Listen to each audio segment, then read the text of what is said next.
Hey, it's Jake Bonnie with Board Games and RPGs. We're back to Twilight 2000. A little bit of my coffee and the Orphans. So this next episode, I had to open up with something that's been on my mind. Great thing about this game is that I will be doing other things like driving and thinking about it. And I kept thinking, these U.S. prisoners, these prisoners of war that this Russian T-72 and whatever other Russians are surrounding it, that they have prisoners. Yes, they look sick. Yes, there's no way we would run a rescue operation. But it started thinking to me, and I could tell by what had happened that Major McGiffin was troubled by it. And I thought, okay, they had to avoid that huge crater. You know, the rad meter's going off. They go off-road, find a place to camp. No events happen in the night. But I'm thinking it's bugging Major McGiffin. And I started thinking, if I was the major, you know, what else could be done? What would be a shot that you could do? No kind of secret stealth attack. It would be, immediately it appeared, the base in Nizhno is undermanned after the big attack. There's facilities there, even a city that's semi-friendly. Since we have Russians with us, especially a Spetsnaz, would they be able to attempt, with our Russian commo guys, to contact this T-72 just over the radio, safe? We're within range, you know, maybe even a line of sight radio or something if necessary, but safe. And try to just say, hey, there's another option here. And the option is, you could go to Nizhno. Wherever you're headed, there's nothing there for you, T-72 tank crew. But what if there is a home in Nizhno? They could use a T-72 with some rounds on it. And there's some U.S. prisoners there. Take them with you. Get them treated. That gets a little dicey, but come on. Bygones be bygones. Let's make a new, fresh start. So I'm not saying it's going to be easy. Now I've got some cards. I'm just shuffling them up. What I am going to use is the Une, which is a little system I'll use for solitaire play to run conversations with folks. So first things first, I think I've got to use the Mythic Emulator to see how does the pitch go in regards to, is Vladislav even willing to do this? So first, I see morning is probably pre-dawn, but our camp is starting to stir. And McGiffin just opens up the conversation. I think he's smart, and he's even started brewing up a little bit of coffee that he has. You know, instant coffee, MRE type stuff, meals ready to eat. But he warms up some coffee enough for multiple people. And I think he skips Krieg altogether. Why go to Krieg? He's mercenary, basically. Nobody here, and McGiffin's the first to say, hey, I want nothing to deter from where we're headed and what we're trying to do. But I think there's a win-win. And he goes to Vladislav and says, if you were able to get in radio contact with the crew of that T-72 and let them know, we're not far from Nizhno, we're only a town over, let them know that there's a possible home for them there and the U.S. prisoners. They can be treated, they can be healed. What are they going to do with them here? That T-72 would be invaluable to the base. And I think Vladislav is kind of like, I don't know if he cares about the base, but it's an option. How in the world could McGiffin increase this at all? So let me first, before I was going to roll random on the fate chart, but finding McGiffin's sheet, all right, had to dig around, too many characters. Finding McGiffin's sheet, In empathy, he has A, 12-sided die. Command is C, persuasion is B. The interesting thing here, he has no command and control over Vladislav anyway. I think it would be a persuade check. Now, I've kicked out what he's doing. He's basically offering, hey, there's a better option for wherever that Russian unit is going to. And it's standoff. There's really no risk. I don't know what the upside would be, but let's see if he can do a persuade. So we're going to have the 12-sided die, and we'll have a 10-sided die. We'll go for a success. So, the coffee's there. I think that's, he's just kind of easing him into it. But does it work? Ooh, a 7. Ooh, and a 3, but that's all right. So a single success, a single persuasion success. I think Vladislav says it's actually not a bad idea. I'm not sure they'll go for it, but I know enough of this area. I'll be able to definitely convince the individual, whoever's running that T-72, that I am who I am and that there's nowhere he's headed. He'll run out of gas. And those prisoners will all die before he gets to where I think he's headed. I don't know where he's headed, but yeah, T-72. Depending on his fuel, he's probably got enough to get the knees now. All right, so we've got Vladislav calls over one of his commo guys. And he says, hey, start working the commo networks. I would imagine there's some standard channels that they would know, Vladislav would know, but there's always different freaks. And see if you can make contact with that T-72 crew. They're only bedded down a ways away. Might they have to? If they can't make contact here, there'll have to be a decision if they need to get closer. So this will be a mythic check. Now, I think you've got the expertise of the Russian commo guys. They know they're in proximity. I would give this more of a likely chance that they can make contact. That's 75% with a chaos factor of 5. So if we can get 75 or less, yes, they've made contact. 30 even. 3-0. So yes, it's not a 15, would have been a strong yes. So they get contact. Vladislav comes on channel, and I think he identifies who he is, radio call sign. And I'm curious, 50-50, how does the Russian tank crew take to this? Matter of fact, not a roll on success. I'm going to go over to the action subject and see if I can get a feel for it, and then we'll start the conversation with Une. So, let's see. So we have 12. So we're going to do 12 on action is increase. Okay. So increase. We're going to see what this tells us. Does this tell us how this T-72 crew, are they open? 23 under subject. 23 is balance. Increased balance. Kind of got an idea. Let me try again. 29 under action. 29 is take. So again, we're looking for what's the reaction of the crew, and 93 is weather. Okay, interesting. So increase balance, take weather. I don't know what take weather would be. It brings to mind like how you could weather the storm if we went esoteric, like the bigger problem. I think that's fine. I think Vladislav basically says, hey, he hears who I am. They recognize, yeah, okay. I think the Russian is good. And Vladislav says, comrade, you have another option. And he explains there is a base in Nizhno. No easy attack, mind you, if you were to attack it. Couple 105s, plenty of crew, city's friendly. But I'm not talking about an attack. I'm talking about a safe haven.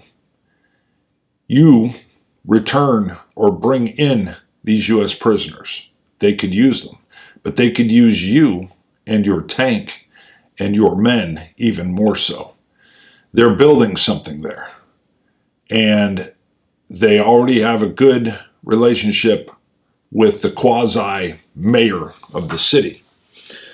And then take weather. Look around you, comrade. There's not much left. It's time we make our own way. I like it. How does this conversation go using une? So we don't know, loved, maybe this guy hates even, Spetsnaz. So I always forget here. What are we going? We don't have a definite key. So 1, 2, 3, 4, 5, 6, 7. I always knew it was a random thing. I don't think it would be hated. Would you hate? So let's just go 6-sided die, loved to hostile for the conversation mood and the relationship. Let's see, 4. Okay, so 1, 2, 3, 4 is just plain neutral. But now we're going to roll percentile die under neutral just to see the full mood of this conversation. 56, not too bad. You wanted high, not low. 56 slides me over to neutral. So we're in a neutral mode. Okay, so I think the tank commander would say, well, Comrade Spetsnaz, you have your orders, I have mine, and I have prisoners. Like, he's still living in the old paradigm. Vladislav says, maybe instead of prisoners, you have opportunities. I like that. So if we're moving over to, here's our motivation. I don't think, motivation verb. Well, we could go with it. That would have been the first start. What is, well, it would be self-preservation. We're already onto that. I want to go to, is there like any kind of, it's scheming, insane, friendly, hostile, inquisitive. So this is the bearing of the tank commander. We'll do 2 10-sided die rolls. So the first one will be left-hand column. And we have 62. And then we're going to come across on other columns here. What? 62 again? The heck are the odds of that? 62? You're kidding me. Huh. Feel like that's a victory in and of itself. That does put it in the inquisitive category, which is interesting. So we're under inquisitive, and coming down, it gives us curiosity. Okay, so we have curiosity and neutrality. All right, I like that. So I think he says, these prisoners, Comrade Spetsnaz, aren't in the best of shape. And being Russian, I have not pampered them like the Americans wish. Meaning he's probably been a little harsh. And under this, but I'm curious, tell me more of this Niznosian base. And I think the Spetsnaz says, I've got no skin in the game, but I've been there. And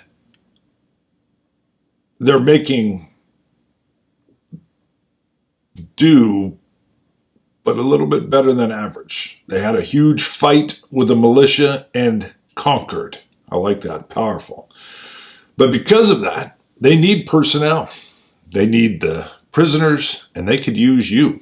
They already have several Polish marauders that have been converted over. There's U.S. troops there.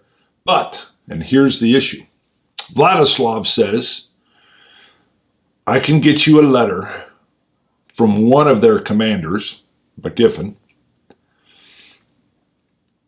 and it will get you entry and acceptance into the fold of the base as long as you're 100% committed. Love it. So, going down to the focus, what is the focus? Let's roll. It's like choke. 56. 56 is flaws. Oh, I would imagine, he says, I'm not sure some of these prisoners will even survive the trip. And Vladislav says, Only the strong survive, comrade. Very Spetsnazian. He says, I'm not far away. I'm going to send a Polish boy in with a letter from the commander. And if you choose to go that way, so you choose. If you don't, so you choose. Options totally up to him. All right. Curiosity was there. I like that. I think McGiffin, he comes and briefs him, says, write something out, something that First Sergeant Wilson will know and recognize as yours, your hand. And I think he adds in, well, I don't know, would we have Krieg sign? Sure. I think Krieg, well, 50-50. Does Krieg want to sign? He might be interested in just making sure Jan is on board. So 50-50, 96. That's a hard no. Krieg is like, I'm not sure about this, and I don't like the idea of bringing sick people in. I'm not, because I think maybe McGiffin said, you want to sign too? And he's like, nope, Not that he'll block it, but he says, they don't go into my building.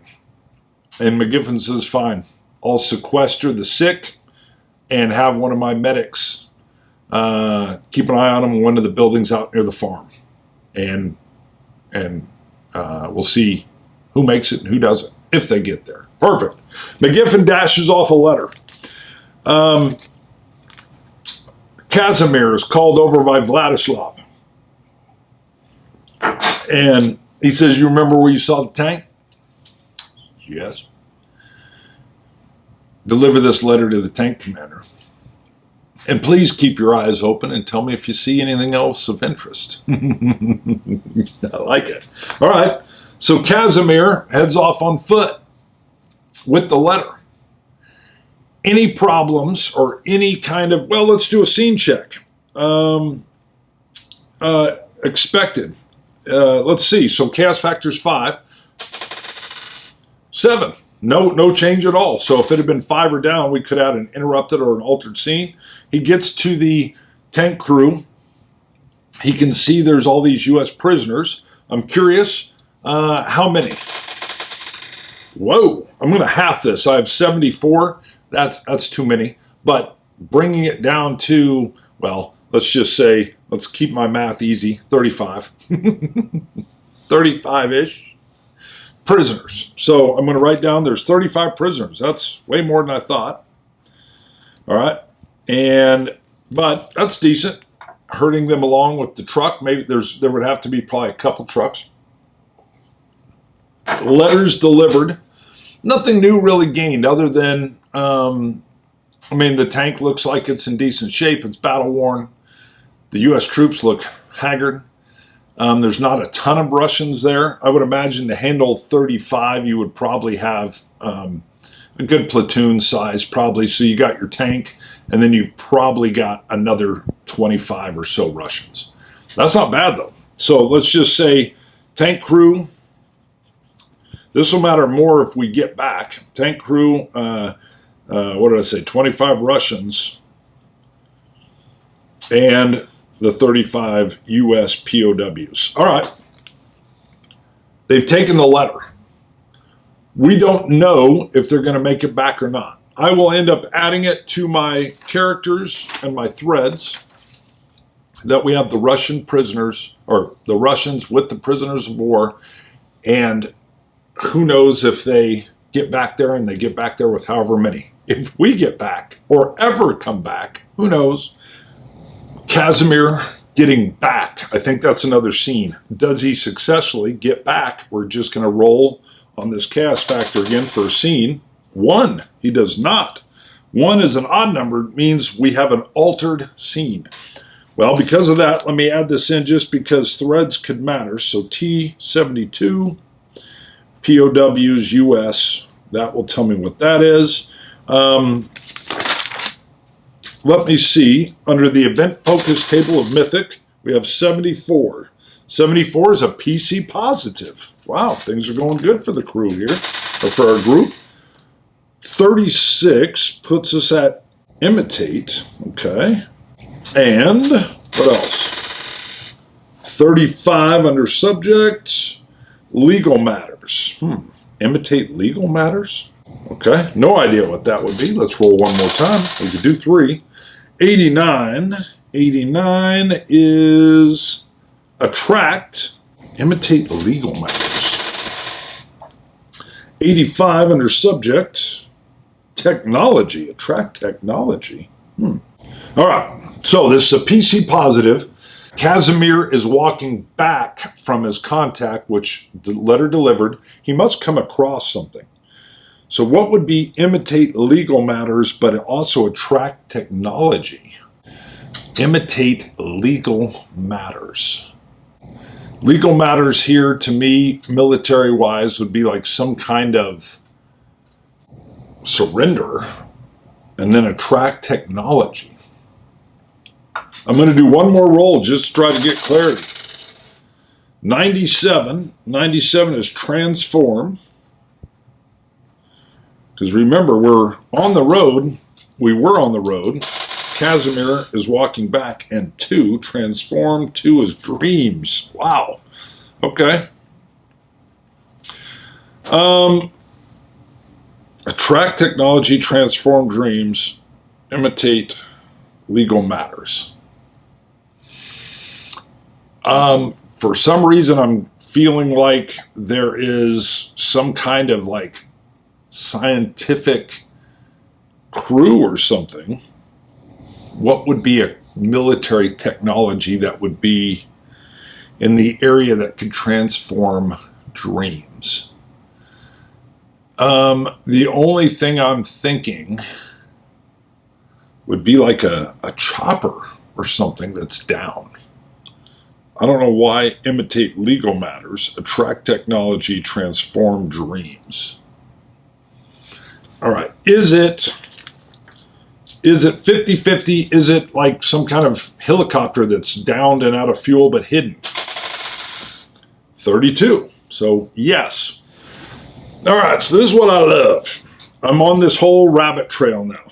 So this was an altered scene. Casimir was working his way back, using a different path back, because one thing Casimir knows from living when he was orphaned, you don't take a same route back. You're liable to get caught into an ambush. So he's coming back a different way. And as he's coming back, he just gets like a, hey, and it startles the hell out of him. Comes up with his AK, and he's looking at for tech, I'm going to go with U.S. I think it's just going to be a U.S.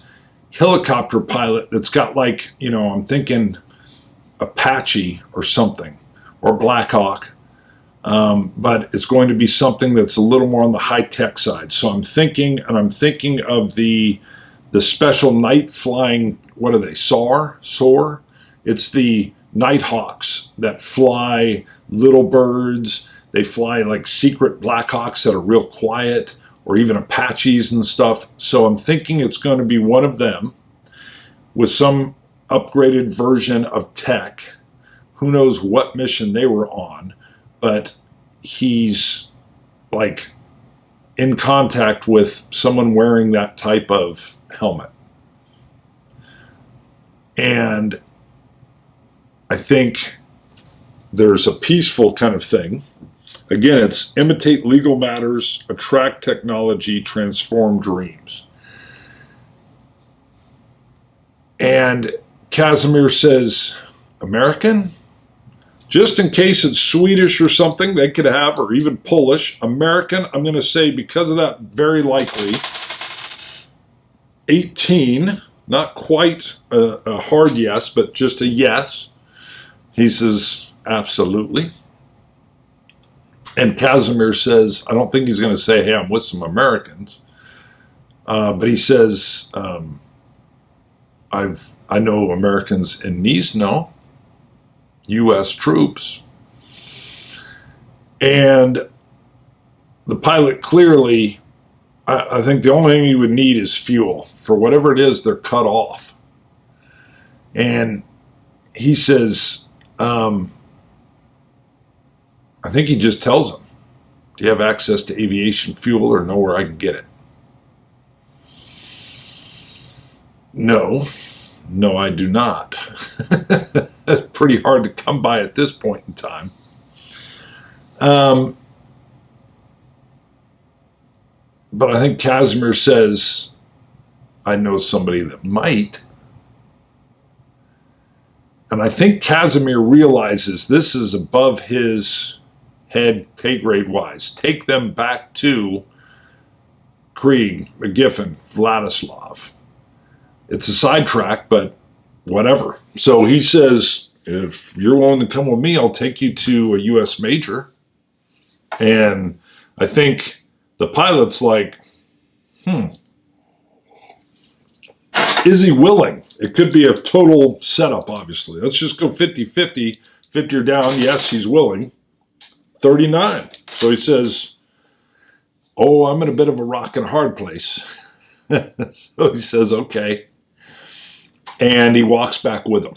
So oddly, Casimir suddenly is coming in and gets checked by someone who's pulling guard duty, probably Sanchez. And I think Sanchez is like, who in the hell you got with you, Casimir? He's like, one of your people. And I think there's an introduction. Steve Johnson. Steve Johnson sounds like a pilot name to me. And he's going to be, so I want to know, 1, 2, it's Black Hawk, like Special Black Hawk. 3, 4, Little Bird, and then 5, 6, an Apache pilot. 2. All right, so he's a silent Black Hawk pilot from whatever SAR or SOAR, Special High-Tech Black Hawk. So he says, Steve Johnson, Nighthawk or Black, I can't remember what they're called. I think it's Nighthawks or something. And says this young Polish kid said there was somebody I could talk to, U.S. military. He says, oh, you want McGiffin, Major. And he says, absolutely. So I think they're brought in. There's no doubt that Sanchez would pat him down. And the guy's definitely going to have at least a pistol on him, like a Beretta. I think he's going to clear that off of him and hold it. He says, you'll get it back. I wouldn't leave you out here naked.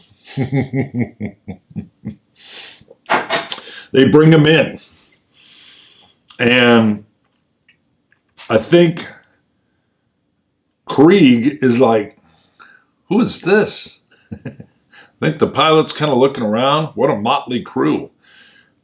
Special Forces Russian. Krieg and whatever he's got, carrying maybe his Galil or his A4. And McGiffin says, I think Casimir says, Major, he says he wants to talk to you. He's got to be at least a captain. Captain Johnson. Major, I'm part of, I think it's the Nighthawks. SOAR. My bird, I put it down because of a fuel problem. And I would love if you could point me or help me get some aviation fuel. Okay. I think McGiffin's like, if you can get yourself back to Gniezno, it might be a possibility, but that's pretty hard to come by. But I think that's your only shot. And he breaks down Gniezno. I think he breaks down Pimjim. He even breaks down the battle, breaks down Sajak, who's ministering. And probably his one option, if he can get it, would be something through those networks. So I'm going to leave this with the idea. I think Vladislav says, I got it. Why don't you put old Captain Johnson in and whoever else is with you, Captain, with the Russian T-72 if they all go back. And I think the captain's like, the Russian T-72, and they break him down, and he's like, hey, it sounds like I'm turning myself over as a prisoner of war. And I think Vladislav's like, Yeah, it's exactly what it sounds like. Well, I would imagine he is not. I think that is unlikely. These guys are their own special operations guys or pilots, but I don't think he's just going to decide to put his fate in with the Russians. Man, I think there's no way he would do that. 15%. Yeah, 30 even. He's like, I would go alone before I would turn myself over. This is, well, that's an option too. But you got quite a ways to go on foot, Captain. I'm going to leave this as yet another thread. I'm going to wrap this up. They didn't even get moving on, which is kind of odd. We'll put them as a thread just because the idea that there's a chopper somewhere in this area, I'm sure it's been, camoed up or a netting thrown over it. There's not enough fuel. They're in a weird spot. I like the idea that this captain wouldn't just turn himself over and move in with a bunch of Russians. What if they decide not to go back over? Is there any forward progress for a crew? There's got to be. I think they're going to leave all these guys behind, and before we move this episode along, I wanted to use more of Mythic, but I think as we travel on the next leg towards the next town, I want to know, is there an encounter? What is the encounter? We will have an encounter unless, of course, the encounter ends up being something that's not on a road. So we'll go random. So we've left those. I will put this as yet another thread. If we get back to base, there may be a pilot there that knows where there's a Black Hawk. I think McGiffin would like that idea because his ultimate goal is, if they get the gold, man, you can't bring all your troops back that way, but sure would be nice having someone who's maybe special forces helicopter. You never know who you can network with. I like the whole idea. Not to mention, could there be something there if you got the fuel that you could get, choppering in for gold? That's my only other thought. If you can't do the river, if that were to break down, you could fly in to Warsaw. It's an option. I think McGiffin and them would realize this isn't a bad option, but I think once your plans are set and you know you're going to try to do the river route, this would have to be, it seems hazardous. And who's to say this Captain Johnson would play along? So I don't think they would even bring up what they're on. Let's just go random. What do we got? The final rest. So this is our troops on the road. They've given the message. The Russians may go. The T-72 may go to Gniezno. This major may go, or this Captain Johnson may go. A small farm, largely intact but deserted. Decomposing bodies of a family can be found inside. The father seems to have killed his family with a shotgun and then turned the weapon on himself. The sight causes 1 point of stress. No, it doesn't. Not to our crew. 3d6 rounds of 12 gauge ammo can be found in the house, and scrounging rolls are here. Get a +2 bonus. So, what I do, picture, by the way, 6 of hearts, is that Sanchez would be like, well, looks like a shotgun that works. Dark humor, gallows humor. How many rounds? We've got a shotgun, 3d6 rounds. Yes, 3d6 rounds. Sanchez will keep the shotgun. It's always good to have a shotgun for some CQB. We have 10, 11, 12. 12 rounds of shotgun shells for the 12 gauge. And scrounging rolls here get a +2 bonus. Scrounging rolls here get a +2 bonus.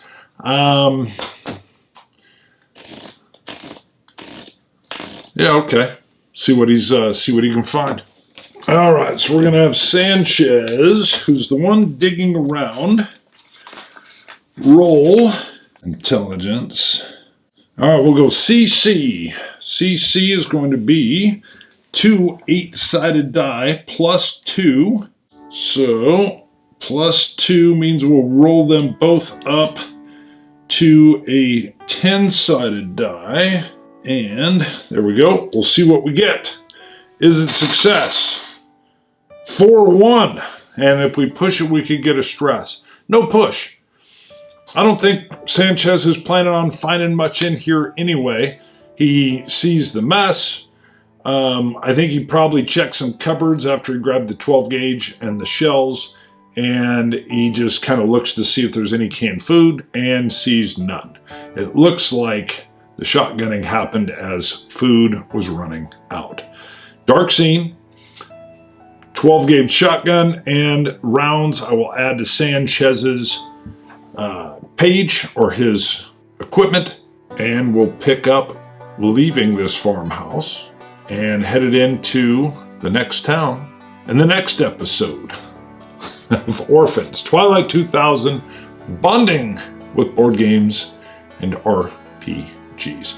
I think we found that house as we were working our way around that big crater back to the main road, and I would imagine that took up a good portion of the day.